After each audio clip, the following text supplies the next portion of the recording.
What's going on, folks? I am Goat. Welcome back to Warframe. So now we are going to come to a hot topic kind of setup, which is, as the title would suggest, let's discuss some of these Exalted Weapon changes. Specifically, we are going to cover some of the stat stick frames and things like that. But I want to preface it first and foremost. I, like many others, had stat stick ribbons, right? Like, I had ribbons specifically set up just for frames to help buff the bejesus out of their, pseudo exalted weapons or just their base exalted functions.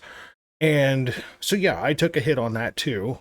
But I'm gonna be honest, as salty as I've seen some people on Reddit and Facebook be about it, couple of minor tweaks here and there, and I really don't have anything to complain about. Yeah, I put a lot of Kuva into some of these ribbons, but such is the name of the game. The fact of being able to mod an exalted weapon is already lovely. Especially a pseudo exalted weapon, considering we could never do that before, because exalted weapons we could mod, Mace's Regulator's Prime, Titania's Dex Pixia, Jade's Glory, Excalibur's Exalted Blade, etc. Sevagoth's Shadow, shit like that, even though the Shadow's dog shit. But we're going to look at, I've got them highlighted in the favorites list, and we're just going to look at some of these frames and just get a pretty basic idea of what in the fuck kind of crazy we are going to go after here. So everything highlighted here, and I'm just going to take one quick peruse down the list to make sure I have not missed any frames. I don't believe I have. I feel like a real ass if I did, but here we are. I'm an ass anyway, so, such is life. Okay, so... So all of the, the loadouts here that have got the little favorite marker on them are all frames that have an exalted weapon, whether pseudo or not. So basically pseudo being not physical or just a base exalted weapon in general. Now I could, for my own benefit, go through and shoot each individual video and do a long-winded breakdown of exactly how in the fuck this shit works. Instead, I'm just going to do this in a lump, okay? I mean, because, some of these are really good, some of these are okay, some of these are just a little buff, maybe a little added survivability, some of them are fucking broken. So we'll look at Hildren. Being able to simply, because with the Exalted Rework came the fact of any Exalted weapon, you can now stick an Arcane on it, whether it's a melee or a weapon, like a gun. So being able to do something on Balefire, for example... Because the Hildren build is the Hildren build. It's kind of whatever you want to do. Adding something like Secondary Fortifier on a shield-based frame who is highly vulnerable to toxin damage or magnetic procs, basically being able to steal Overguard, do 8 times damage to Eximus, which are usually the biggest threat next to a Acolyte, is pretty fucking solid. And this is purely based around fire rate, base damage, a little bit of AoE. I mean, yeah, I could probably do a little bit more. Like, I could, go so far as to do... Once I get there, I could go so far as to do that.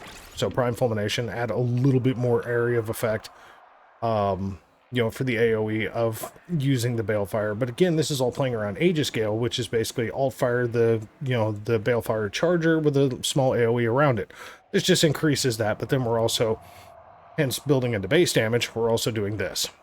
Now, could you turn around and actually drop the status off of this?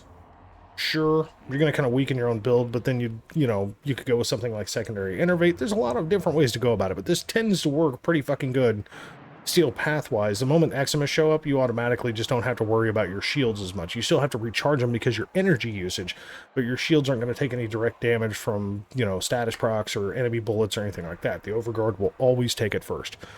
So yeah, Secondary Fortifier on the Balefire Charger, sorry, is very good. Dante. So I ended up kind of refreshing a little bit on this build. So I went with more of a speed-based Noctua build. Now you can see I've got a Nourish build, a Noctua build, and then Speed Noctua. This is the newest of the builds. Couple of things that really fly out on this is like Arcane Precision. That's kind of the wild card. You don't really need it. It's nice, and because the projectiles are so fucking big, it's really easy to get headshots with this damn thing. And then Arcane Velocity, for the sole basis of, get the fuck out of here, I'm going to make this thing fire as fast as, as fast as possible in this game. And then the rest of the build is just kind of Dante stuff, you know, except for the aura. The aura is the interesting one. Summoner's Wrath, this actually functions very well with the birds. If you don't understand the birds, basically you summon, what is it? Two dark verse cast, successful attack enemies. Okay. Is it Word Warden? No, that's the book. Page Flight. So Dark Verse followed by Light Verse summons Peregrines that swoop at enemies, making them vulnerable to status, chance of status damage, as well as drawing enemy attacks away from allies. So running Summoner's Wrath actually gives these fuckers a damage buff. Now that doesn't seem very compelling to use, and I understand if you don't want to. But these fucking birds, the more ability strength you throw at Dante, they actually do put in some work on some, you know, kind of trash enemies that you don't want to fuck with. You know, if you're kind of like focused on other shit. So Summoner's Wrath is actually kind of an interesting choice for this setup because it does actually buff the birds. So that's pretty cool. The Noctua build is actually just pure secondary innervate. So we're going to build off the pure function of the crit. You know, still keep the status, it's fine. Anemic agility, it seems like it would be bad, you know, but I mean, when you base fire this thing at 17,000, once that innervate's built up, it's kind of putting in some work too. And then, you know, of course, you know, the old fire of this damn thing is just unhinged. So, I mean, overall, it's pretty goddamn self-explanatory. And I mean, just for the basis of what Fuckstick here is doing.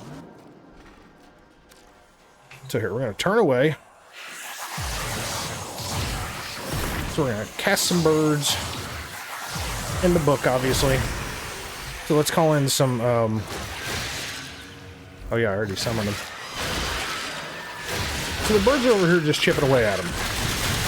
So we're obviously, you know, doing some fucking damage. Do the alt fire, I mean, pretty much the whole fucking road just ceased to exist.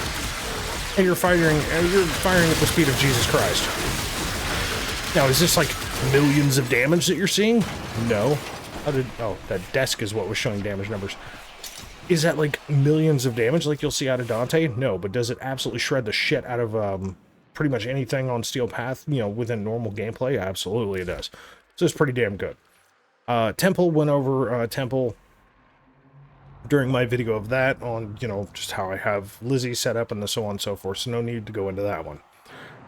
So into our first pseudo Exalted. Now, I can tell you first and foremost, Gara is not a frame that I would usually run. I can also tell you that seeing from Reddit posts and Facebook posts, people are going to probably bitch about this because of what I subsumed over Spectrage, which is Wrathful Advance. To get the most out of this, Wrathful Advance is helpful. Is it necessary? No. But it does work. Works pretty damn good. Because all you have to do is blink, or you can do the heavy attack, you know, the heavy blink to an enemy heavy attack like you would do with Calervo, and you automatically initiate the critical chance buff. Now, with only having 154% ability strength on this build, Wrathful Advance isn't doing like an insane thing here, okay? It's not like some crazy billion fucking damage build, okay? It's really not. But coupled with Naramon, this particular build is pretty interesting. As you notice, DED, if anybody's ever watched the original Spawn, you'll understand that immediately. So we're going for a little bit of survivability with Arcane Aegis and Briefer Spite. We're also going for energy help here, because obviously not using Energize, because we definitely want to use Arcane Fury. So we're going with Equilibrium and then also using Archon Stretch, which tells you exactly what the melee build is for the pseudo-exalted weapon. Rest of it's pretty damn straightforward. We want range, we want some duration, obviously for the second ability. And, you know, the you know, putting Wrathful Advance on here, it's a pretty short-lived ability anyway, so you kind of want to keep it going as much as you can. But yeah, range is definitely key with this. And then the Shattered Lash is this. I mean, it's kind of the thing that, you know, has made melee influence very good, especially once the Galvanized mod's released. You know, Blood Rush, Galvanized, you know, Weeping Wounds, you know, both the status and the critical based galvanized mods. Reach, most assuredly, Prime Pressure Point, and a couple of electric mods. This is just brutality at its finest. Now, that being said, personally, I have found... Personally, I've found that I've also been running Taxon to help boost the shields anyway, so on top of Briefer Spite and Arcane Aegis, then I've got Taxon over here helping bump my shields too. You run whatever the hell you want to. You can go with like Worm Prime and try to stop status effects instead if you prefer. It's kind of whatever. And I've been using the Praetos specifically. Which one is it? I always forget which one it is. Attack speed. So Praetos on its second evolution, you can choose attack speed, and it's actually been pretty damn fun because it kind of saves from doing like casting speed shards and shit like that. So let's just spawn some peoples in here, right? So come in here with the armor because we always get some damage. We do a little wrathful advance, and then we just come over here and swipe. They already don't like it. It's just one swipe. See how many survive. Okay. Really? That's what I thought. Now, as you see, you know, Nerimon's putting in the work by maintaining my combo there very well. But see, like, I'm not going for, like, the super big PP stuff, right? Like, I'm not going for, like, the, look at me, I can do billions of damage. But I can run a 175 to 200 KPM with this build. Quite easily on the steel path.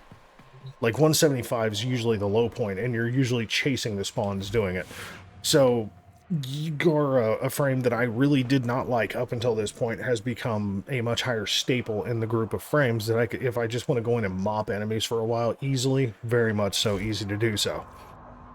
Now, Sevagoth is on here specifically because Sevagoth does have an Exalted, which is Sevagoth's Shadow and Sevagoth Shadow's Claws. I'm just going to say, don't bother with it. Unless you really like the funky movement mechanics of that clunky-ass Shadow, it's on here because technically he has an Exalted, but it's not worth the time to fuck with it because the movement mechanics and the functions behind that Shadow are just dumb. Personally, I wish, like, if you subsumed over the Shadow, that it wouldn't bypass your ability to use Last Gasp, because I would actually rather use Last Gasp than sit there and try to fuck with that clunky Shadow and then stuck hoping, like, fuck, I can thump into enough people. Korra. Another pseudo-Exalted. Now, again, I don't know why I'm getting messages, but alright, cool. We're just going to shut that shit down. Sorry about that. So Korra, now we can run whatever fucking secondary we want to, which is nice. This is a multifaceted setup, okay? Like, you gotta understand, this shit is kind of fucking wild. So, I have overhauled my Whipclaw build, okay? A little bit of energy regen with Energy Nexus plus Nourish helps really keep your energy up. Accumulating Whipclaw, basically hit 3 enemies and you just keep the shit going. Archon Stretch, again, you know where this is going. Steel Charge, it's not really horribly necessary per se, but it works. Adds some base damage, which is fine. Coaction Drift just basically gives you a 15% buff on whatever Steel Charge is doing, so now you're up to 75%, which is nice. And then basically just base health, you know, some range. Not even a crazy amount of range, but enough.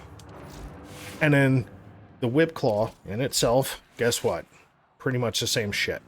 And the beauty is, you know, we can simply come over here and change one damn thing around, just like we did with Garuda, because this is really all you need. Don't even need Condition Overload if you don't want to, because most of the time, once you start building up combo, this shit just pretty much, they just kind of cease to exist. They don't dig it anymore. But I've been finding it as running deeper into missions that having more melee damage is just kind of hilariously funny. Now, what else comes funny in this is I hadn't really fucked with Venari in a long time, and I got to thinking, well, you know, is there a way to make Venari better? And funny enough, yes, there is. Thank you, Venari. Appreciate your meowing, your mew-mews.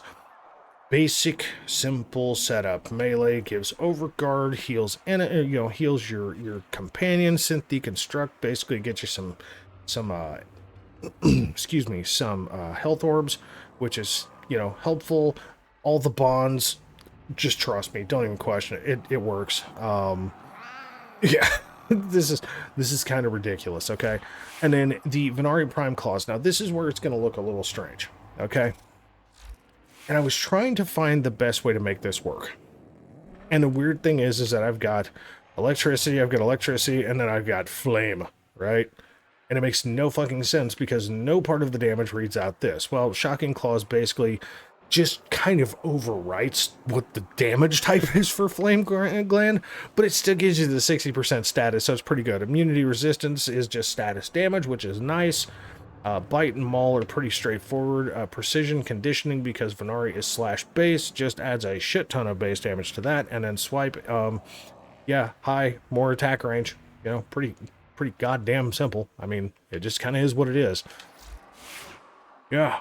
So the general goal with somebody like Cora is to, as much as humanly possible, loop everybody in to a group, because the more people you got looped in is a good thing for multiple reasons, okay? So look at Venari. Venari's over here just fucking them up anyway, but we just whip, do a couple of whips. I haven't even activated Nourish, by the way. This is just me just smacking them up. Just playing smack-a-hoe over here, okay? Hey, excuse me. Okay, you died. That's good. Glad you died. Now, again, is this like some flex build? Abso-fucking-lutely not. It is not in any way. No, there are people doing billions of damage with Cora. This is just a really functional way to kill a group really fast. You know, 3 swipes at that point, but again, we're running Nerimon, so we're maintaining our combo. This is very functional. Is there better builds out there? 100% there is, but this is exceptionally functional and really does the job pretty goddamn well. Jade. Jade gets an interesting function here with Glory. Okay, so Jade just getting secondary innervate because of the alt fire of Glory is what makes this highly intriguing, because you can change a couple of things around, like adding base damage. Okay, you can actually take 15% of that base damage away because you're adding in this much. Secondary innervate is helping to buff the crits, and what that does is that also counts for the AoE explosion of Glory. I don't know if that's supposed to be a thing or not, but it works. Just saying. Cool. Glad that noise happened. So, basically what we run into... Okay, so we're just going to apply some heat. We're going to throw some of this bullshit in here. Okay, so they got no fucking armor, right? They're all marked. You can see they're taking crits immediately.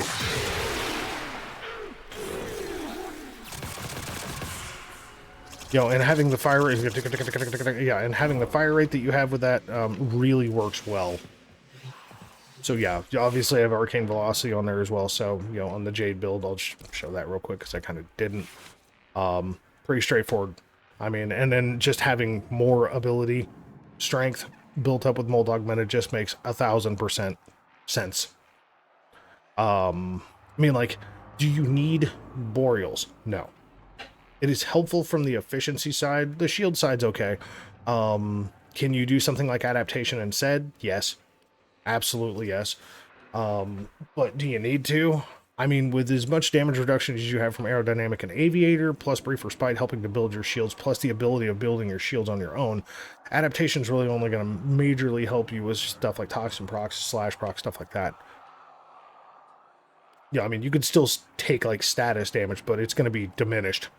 So it's really kind of up to you if you want to run Boreals or if you want to run Adaptation. Won't need a Forma for that either way. Like, you'll be able to fit it on this 4 Forma set and you're good to go. But no, Jade, very, very, very much got a nice little bump. Atlas.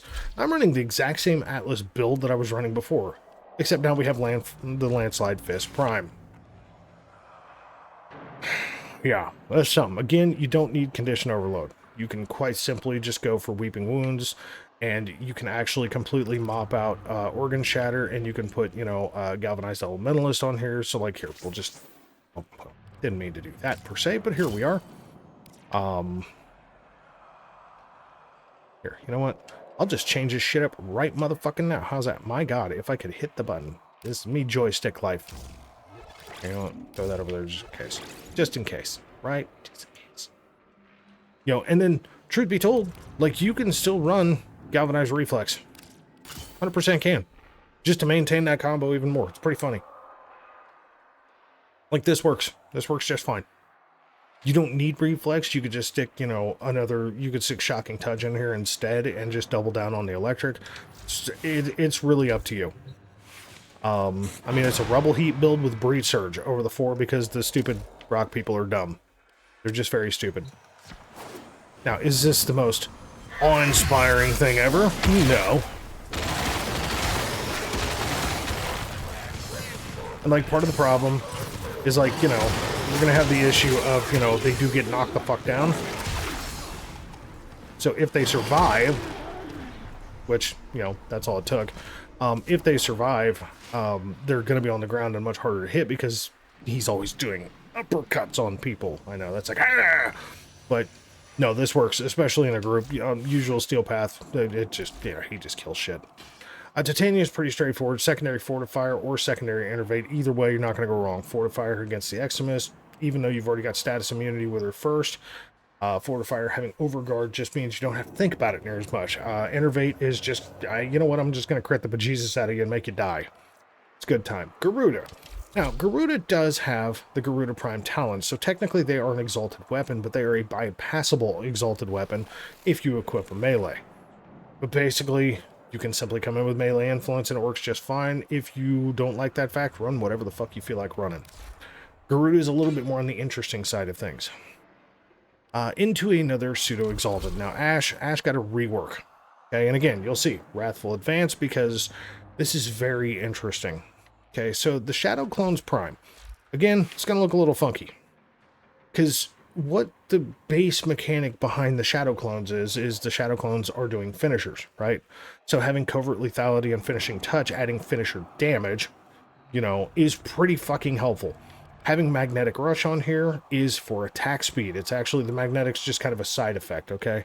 Having Prime Fever Strike is just adding base damage. So having some Toxin on top of, you know, the damage you're already doing, you're just adding more damage into this. You can run whatever fucking element you feel like running here. It's just this one, it's Prime Mod, gives you more. Pretty straightforward. You know, and then obviously Prime Fury, we're doing attack speed. And all of this comes down to getting more of that base damage as much as humanly possible, but we do lose some attack speed, and because this ability is already slow, you want to basically get up to the attack speed cap, which I actually had to look up. It's 1.5. So doing Magnetic Rush, coupled with Prime Fury, puts you 0.05 above the attack speed cap, so you're basically capped on how fast you can make this function. You know, again, I've got melee exposure on here, okay, which is fine. It's 100% fine.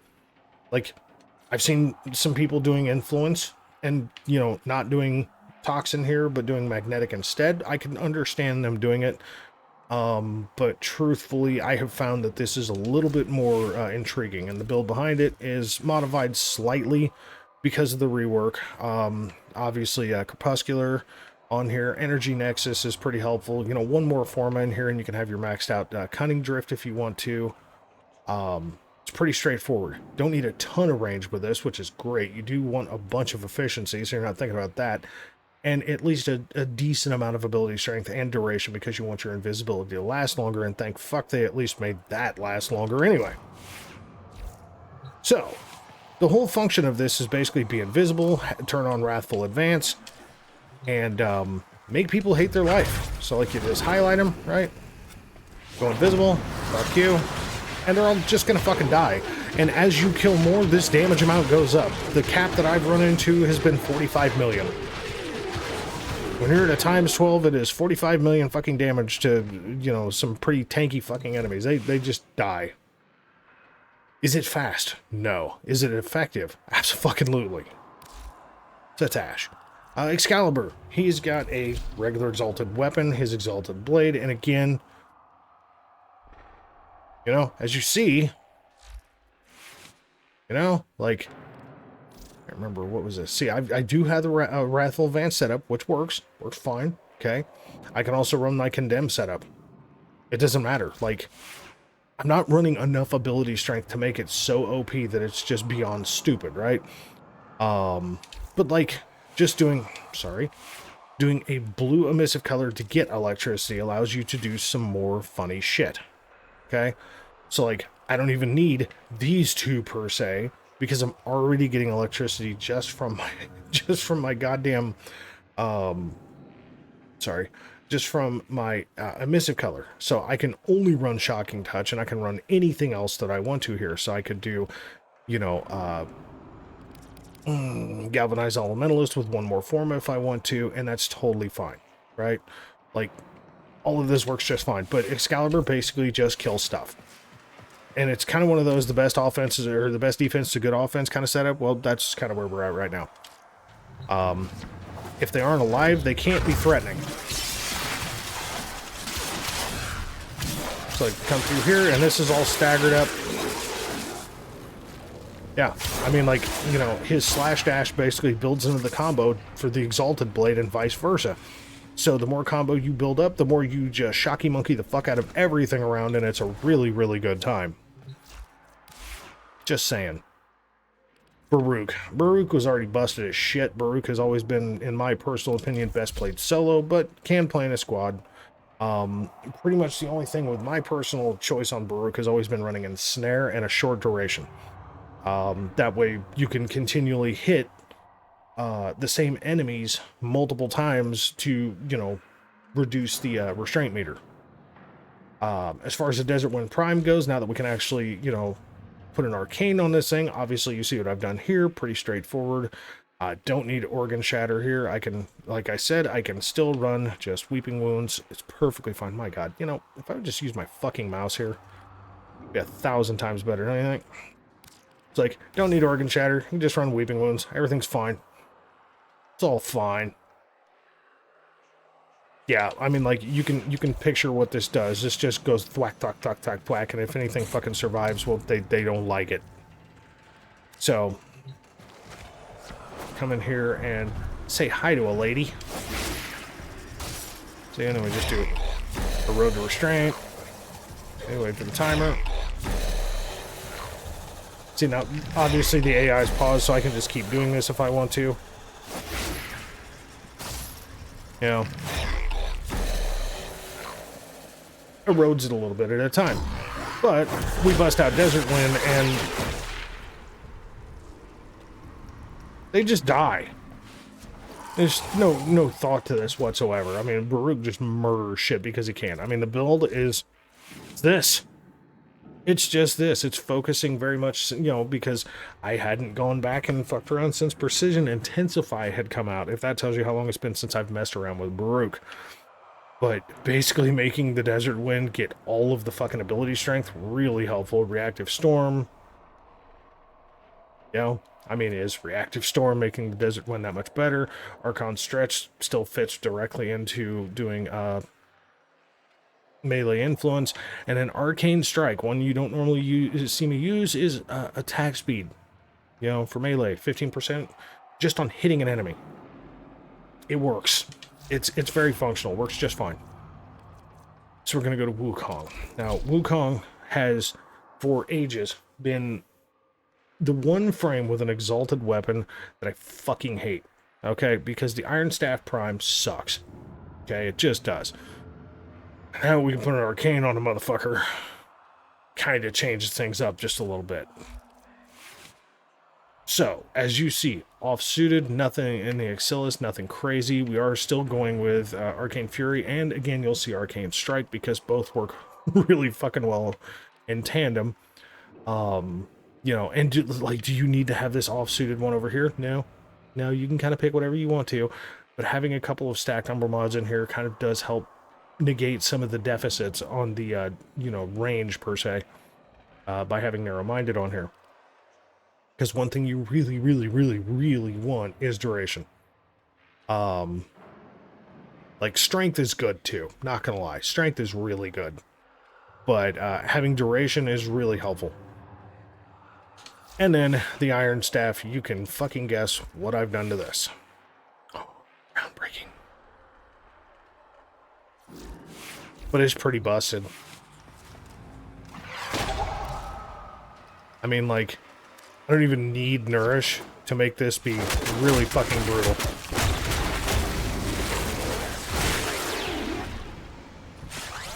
I like the fact she's over here hovering, wishing she wasn't alive. And if you combo this into a bunch of slide attacks, this gets really real. Now, we'll even throw in this just to kind of actually offset what in the hell melee influence does, and they are still fucking dead. I mean, like, there's just no surviving this. This just destroys groups of enemies. It's a good time. So, yeah, Monkey Man has come back. Oh, man, Mesa. Personally, I still say Fortifier is really good for an extra added level of survivability, but that being said, you can also run Enervate, but you don't need to, right? You really don't need to. Another really, really, really good option. Let me have a moment here, because I'm having a thought. No. Encumber. No. I can't remember. I was testing them out while buffing an ally. You know, I mean, like, kinship could be used. Surge, yeah. I mean, like, depending on your scenario, surge can be really, really intriguing. Personally, I've just found fortifier is pretty damn good because it's just added survivability, but it also depends on what your usage is. Okay, pretty straightforward. Side 09, primary crux, more ammo, more status chance, more death. Welcome to it. I mean, that's pretty much what it is. And the last of them is Valkyr. Now, Valkyr, I still say, is in dire fucking need of a rework. 100%. Sorry. But being able to come in here and, you know, with the new galvanized mods, you know, something like spring-loaded blade is interesting. On status effect, +1 range for 24 seconds, stacks up to 2 times. So getting more range in general on top of prime reach, pretty good. Adding slash procs and status base towards that slash is pretty good. Not necessary, but the Naramon's already there, and there's literally 2 for 'em on the build. Is this amazing? No, but is it like, I don't want to die today kind of setup, as long as you don't get nullified? Yeah, I mean, like, this is just like, here, fuck you, I'm gonna kill you. You know? Like, here, hold on. I love the fact that she goes into that stance. Hold on, let me turn that bullshit off. Here, let's just, I'm